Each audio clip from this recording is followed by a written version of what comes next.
नमस्कार, स्वागत है आप सभी का यंग भारत बिहार झारखंड में। मैं हूं आपके साथ मुदिता। बिहार की सियासत में एक बार फिर वो पुराना ड्रामा लौट आया है। कभी गले मिलते साथी अब फिर से एक दूसरे से नाराज हैं। सीट बंटवारे की सियासी सौदेबाजी ने एनडीए की कुनबे में मचा दी है खलबली। नीतीश नाराज, चिराग अड़े और कुशवाहा रूठे और अमित शाह को दिल्ली से करना पड़ा सीधा इंटरवेंशन। क्या बिहार चुनाव 2025 से पहले एनडीए का गठबंधन टूटने की कगार पर था, या ये सब एक बड़ा सियासी प्लान था? बने रहिए हमारे साथ, क्योंकि आज हम आपको दिखाएंगे एनडीए के अंदरूनी ड्रामे की पूरी कहानी। दिल्ली से लेकर पटना तक की पॉलिटिकल डीलिंग्स और सीट वॉर का सच। तो कहानी शुरू होती है एनडीए के सीट्स बंटवारे के फॉर्मूले से। बीजेपी, जेडीयू, लोजपा, हम और आरएलएम सबने ताल ठोक दी थी कि इस बार सब कुछ शांतिपूर्ण तरीके से होगा। लेकिन बिहार की राजनीति में शांतिपूर्ण शब्द शायद डिक्शनरी में ही मिलता है। एनडीए ने सीटों का फॉर्मूला घोषित किया। बीजेपी को 101 सीटें, जेडीयू को 101, चिराग पासवान की लोजपा को 29, उपेंद्र कुशवाहा की आरएलएम को 6 और जीतन राम मांझी की हम पार्टी को 6 सीटें। सुनने में तो ये बंटवारा फेयर लगता था, लेकिन जैसे ही टिकट बांटने की बारी आई तो बम फट गया। सबसे बड़ा टकराव सामने आया जेडीयू बनाम लोजपा। नीतीश कुमार को गुस्सा तब आया जब लोजपा चीफ चिराग पासवान ने 4 सीटों पर अपने उम्मीदवार खड़े कर दिया। सोनबरसा, राजगीर, एकमा और मोरवा, ये चारों सीटें जेडीयू अपने कोटे में रखना चाहती थी। लेकिन चिराग ने कह दिया, ये सीटें हमारे लिए न सिर्फ पॉलिटिक्स है बल्कि सम्मान का सवाल है। और बस वहीं से शुरू हो गया सियासी कुश्ती का नया राउंड। बीजेपी ने बीच बचाव की पूरी कोशिश की। दिल्ली और पटना के बीच फोन कॉल्स, मीटिंग्स और गुप्त चर्चाएं चलने लगी। लेकिन नीतीश कुमार अड़े रहे, हम अपने कोटे की सीटें नहीं छोड़ेंगे। आखिर में जेडीयू ने केवल 2 सीटें छोड़कर बाकी सब पर डटे रहने का फैसला लिया। जवाब में बीजेपी ने तारापुर और तेघड़ा सीट अपने पास ली और तारापुर से डिप्टी सीएम सम्राट चौधरी को उम्मीदवार बना दिया। डील के बदले में जेडीयू को कहलगांव सीट दी गई। सियासत का ये सौदा किसी फिल्म की डील से कम नहीं था। अब जरा चिराग पासवान की एंट्री पर आते हैं। बिहार की राजनीति में उन्हें कुछ लोग प्यार से कहते हैं कि ड्रामा बॉय ऑफ एनडीए, क्योंकि जब भी एनडीए में हलचल मचती है तो चिराग का बयान आना तय है। हम नीतीश के खिलाफ नहीं, लेकिन गलतियों पर चुप नहीं रहेंगे। चिराग को 29 सीटें दी गई, लेकिन उन्होंने तुरंत कई हॉट सीटों पर अपने उम्मीदवार उतार दिए। इससे जेडीयू और बाकी छोटे दलों में भारी नाराजगी फैल गई। जीतन राम मांझी बोले, हमसे बिना बात किए फैसले किए जा रहे हैं, ये ठीक नहीं।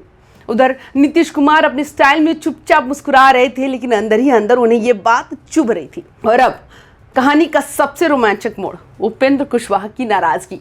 उनकी पार्टी आरएलएम को केवल 6 सीटें मिली थी, जबकि उनकी डिमांड थी 20 से 22 सीटों की। और जब उनकी महुआ सीट लोजपा के हिस्से में चली गई तो बस सब्र का बांध टूट गया। कुशवाहा ने अपने सभी उम्मीदवारों के सिंबल रोक दिए और कहा कि अब तक जो खेल चल रहा था वो अब और नहीं चलेगा। एनडीए के भीतर पैनिक मोड ऑन हो गया। दिल्ली में सियासी गलियारों में हलचल मच गई।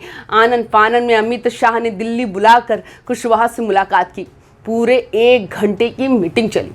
सूत्रों के मुताबिक शाह ने उन्हें कहा कि उपेंद्र जी नाराज मत होइए, बिहार में एनडीए को साथ रहना होगा। इसके बाद कुशवाहा ने मीडिया के सामने आकर कहा, सब कुछ ठीक है, एनडीए मजबूत है और बिहार में एनडीए की ही सरकार बनेगी। लेकिन अंदर की बात यह थी कि शाह ने उन्हें राज्यसभा सीट और विधान परिषद सदस्यता की पेशकश की थी। यानी नाराजगी दूर करने का फॉर्मूला दिल्ली से बनकर आया था।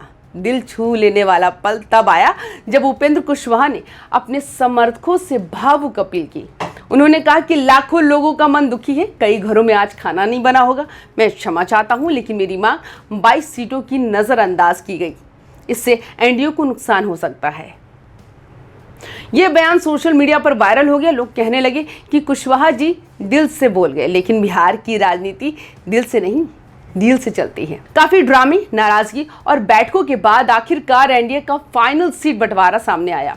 फाइनल लिस्ट कुछ ऐसे बनी: बीजेपी 101 सीटें, जेडीयू 101 सीटें, एलजेपी चिराग की 29 सीटें, आरएलएम कुशवाहा की 6 सीटें, हम जीतन राम मांझी की 6 सीटें। बाहरी तौर पर सब कुछ ठीक लग रहा था, लेकिन अंदर ही अंदर अभी भी कई समीकरण उलझे हुए हैं। नीतीश चाहते हैं कि उनके उम्मीदवार को चिराग की सीट पर ना काटा जाए और चिराग चाहते हैं कि उन्हें भावी मुख्यमंत्री की तरह प्रोजेक्ट किया जाए। अब सोचिए कि गठबंधन में दो मुख्यमंत्री उम्मीदवार की चर्चा, ये बिहार है, यहाँ पॉलिटिक्स नहीं ड्रामा चलता है। अब जरा पर्दे के पीछे की कहानी समझिए। दरअसल एनडीए के भीतर सब कुछ राजनीतिक समीकरणों पर टिका हुआ है। बीजेपी चाहती है कि बिहार में उसका सत्ता पर पूरा नियंत्रण हो, वहीं नीतीश कुमार अभी भी अपना स्वतंत्र पहचान बनाए रखना चाहते हैं। चिराग पासवान की भूमिका यहाँ बीच बैलेंस की तरह है। वो बीजेपी के करीब है लेकिन नीतीश से टकराव में रहते हैं। कुशवाहा और मांझी दोनों जानते हैं कि उनका वोट शेयर सीमित है, लेकिन वो किंग मेकर की भूमिका में ही रहना चाहते हैं। यानी एक गठबंधन, 4 नेता, 4 एजेंडा और एक ही लक्ष्य, वोट बैंक पर कब्जा। अब बड़ा सवाल ये है कि इस पूरे ड्रामे को देखकर बिहार की जनता क्या सोच रही है। पटना से लेकर पूर्णिया तक, दरभंगा से लेकर बक्सर तक लोग कह रहे हैं कि नेता सीट के लिए लड़ रहे हैं, जनता की सीट तो फिर खाली ही रह जाएगी। कुछ लोग सोशल मीडिया पर लिख रहे हैं कि एनडीए का मतलब अब हो गया, नाराज, दबे और अड़े। लेकिन यही बिहार की राजनीति की खूबसूरती है। यहाँ सब कुछ बदलता है लेकिन आखिरी वक्त तक कुछ भी फाइनल नहीं होता। तो क्या इस सियासी ड्रामे से एनडीए को नुकसान होगा या ये सब सिर्फ एक पॉलिटिकल स्ट्रेटजी थी जनता को दिखाने के लिए? कहते हैं कि राजनीति में नाराजगी भी स्क्रिप्टेड होती है। कभी कभी पब्लिकली झगड़ना भी प्लान का हिस्सा होता है ताकि हर दल अपने अपने वोट बैंक को मैसेज भेज सके। कुशवाहा, मांझी और चिराग सबको थोड़ा थोड़ा संतोष मिला और अमित शाह ने एक बार फिर दिखा दिया वो सिर्फ गृह मंत्री नहीं बल्कि एनडीए के सियासी मैनेजर भी हैं। बिहार की सियासत में ये ड्रामा नया नहीं। हर चुनाव से पहले गठबंधन की रस्साकशी, फिर सीटों पर सौदेबाजी और आखिर में सब कुछ ठीक का बयान। लेकिन इस बार कहानी थोड़ी अलग है क्योंकि मैदान में नए चेहरे हैं और जनता अब सब समझती है। आने वाले महीनों में ये तय होगा कि एनडीए का ये सियासी ड्रामा जनता को कितना भाता है, क्योंकि आखिर में बिहार में एक ही चीज़ मायने रखती है, कौन बनवाएगा सरकार और कौन बनेगा बेवकूफ़। अगर आपको बिहार की सियासत का यह अंदरूनी विश्लेषण पसंद आया हो तो वीडियो को लाइक करें, चैनल को सब्सक्राइब करें और कमेंट्स में बताएं क्या एनडीए ये चुनाव एकजुट होकर जीत पाएगा या नहीं। नमस्कार।